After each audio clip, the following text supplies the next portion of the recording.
आज 31 अगस्त 2025 बहुत ही महत्वपूर्ण तारीख है, क्योंकि आज की ये तारीख आगे आने वाले 10 साल, 20 साल, हो सकता है 40, 50, 200 साल का आगे इतिहास रचे। क्योंकि आज का ये दिन है जहाँ पे एससीओ में आके एक बहुत तीन जो रिक्स आज के आने वाले समय के जो वर्ल्ड पावर होने वाली है, पुतिन जी की लैंडिंग हुई है चाइना के ज़मीन पर और उन्होंने वहाँ से एक बहुत बड़ा बयान दिया है कि न्यू वर्ल्ड ऑर्डर कायम होने वाला है, रशिया, इंडिया, चाइना, जिसके बहुत इंपॉर्टेंट पहलू होने वाले हैं। पुतिन जी ने तो ये भी कहा है कि ये पूरे वर्ल्ड को एक इक्वालिटी के नज़रिए से देखेगा। तो इस समिट के बीच में पुतिन जी का ये बयान देना और साथ साथ साइडलाइंस पर चाइना और इंडिया की, मोदी जी और जिनपिंग की बायलैटरल टॉक्स होना, ये अपने आप में दर्शाता है कि आगे आने वाले साल कैसे होने वाले हैं, न्यू वर्ल्ड ऑर्डर कायम होने वाला है। और अगर हम बात करें खासतौर पे मोदी जी और जिनपिंग जी की जो आपस की बायलैटरल टॉक हुई है, ये आगे आने वाले कुछ सालों का ये नींव रखी गई है। आज ये नेक्स्ट रोड मैप तैयार करेगा कि आगे आने वाले साल कैसे होने वाले हैं, जिसमें अगर हम मोदी जी के बयान पे गौर फरमाएं तो वो कहते हैं कि मुझे अपनी जो सीमा, जो विवाद है, उसको ख़त्म करने के लिए एक हमने कदम उठाना है। हमने 280 करोड़ जन कल्याण के प्रति ये कदम उठाना है। हमने शांति और समानता वाला ये कदम उठाना है।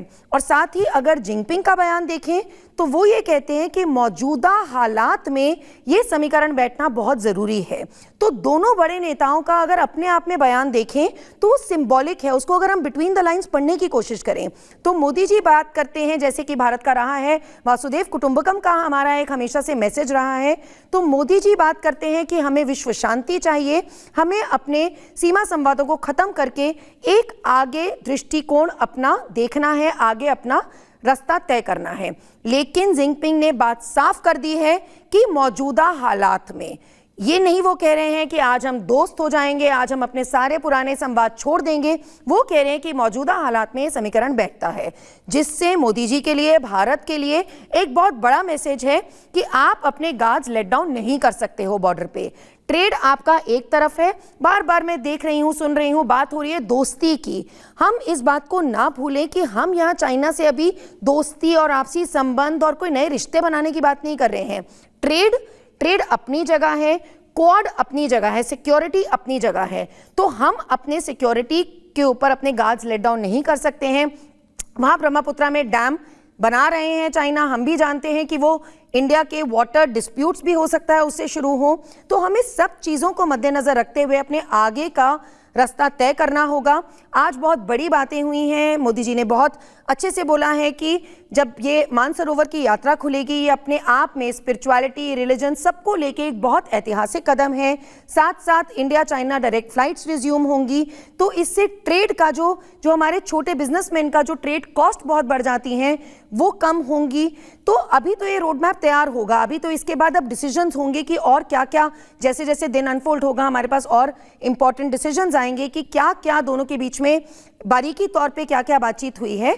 लेकिन मोटे तौर पे जो मैं समझ पा रही हूँ कि अभी हो सकता है रेयर अर्थ मिनरल्स के बारे में बात हो, क्योंकि आज अगर हम नेक्स्ट टुमारोज जनरेशन की बात करें तो वो रेयर अर्थ मिनरल्स के ऊपर ही सारी टेक्नोलॉजी, सब कुछ रेस्ट करता है। और आज की डेट में अगर हम रिजर्व्स देखें तो चाइना के पास सबसे बड़ा रिजर्व है और जिसको वो एक्सट्रैक्ट भी कर पा रहा है, यूज़ भी कर पा रहा है। भारत में उसके बाद सेकेंड नंबर पे आते हैं कि 8% वर्ल्ड का रेयर अर्थ मेटल्स का रिजर्व भारत में है। लेकिन भारत के पास अभी वो टेक्नोलॉजी नहीं है, R&D नहीं है कि वो उसको यूज़ कर पाए, एक्सट्रैक्ट कर पाए। तो हो सकता है जब बारीकी तौर पे हमारे सामने और जो डिसीजंस हुए हैं भारत और चीन के बीच में, उसमें ये भी निकल के आए कि रेयर अर्थ मेटल्स को एक्सट्रैक्ट करने की जो टेक्नोलॉजी है उसका टेक्नोलॉजी ट्रांसफर होने वाला है भारत और चाइना के बीच में। और हो सकता है AI को लेके जो फ्यूचर की जितनी चीज़ें हैं, जो देखिए आज अमेरिका भी चाइना के ऊपर क्या दबाव है कि मुझे रेयर अर्थ मिनरल्स दीजिए, क्योंकि अमेरिका के पास उसका कोई रिजर्व नहीं है। बीच में अगर भारत चाइना के साथ ये नेगोशिएशन कर पाता है, क्योंकि रशिया चाइना का बहुत बेहतरीन संबंध है और रशिया भारत का बहुत बेहतरीन संबंध है, तो इस ट्रायोलॉजी की जो हम बात कर रहे हैं, ये ट्रायोलॉजी नया वर्ल्ड ऑर्डर कायम कर सकती है, जिसमें इंडिया, रशिया, चाइना बहुत महत्वपूर्ण भूमिका निभाएंगे। चाइना और भारत के बीच में रशिया जो है वो एक मीडिएटर की तरह काम करके रहेगा, तो जिसके चलते हम आगे आने वाले कुछ सालों का, जैसे न्यू वर्ल्ड ऑर्डर की थ्योरी रही है, पहले आपका डच स्टेट इंपॉर्टेंट था, फिर आपका लंदन इंपॉर्टेंट हुआ, ब्रिटेन इकोनॉमी स्ट्रांग हुई, फिर आपकी यूएस इकोनॉमी स्ट्रांग हुई। पहले वाला जो स्ट्रांग था वो 250 साल चला, फिर 150 से 200 साल चला, करते करते अब अमेरिका 100 साल से अंदर में सिमटने वाला है। तो आज जो एससीओ के जो ओवरऑल पूरी एससीओ में जो गाइडलाइंस होंगी और जो बायलैटरल टॉक्स आज मोदी जी और जिनपिंग की हुई हैं और फिर उसके बाद मोदी जी और पुतिन जी की भी होंगी, वो आगे आने वाले 50, 100, 150, 200 सालों का रोड मैप तैयार करेगी, नक्शा तैयार करेगी, नींव रखी गई है। और मोदी जी की पारदर्शिता से ये बहुत आगे आने वाले बहुत बेहतरीन साल हो सकते हैं।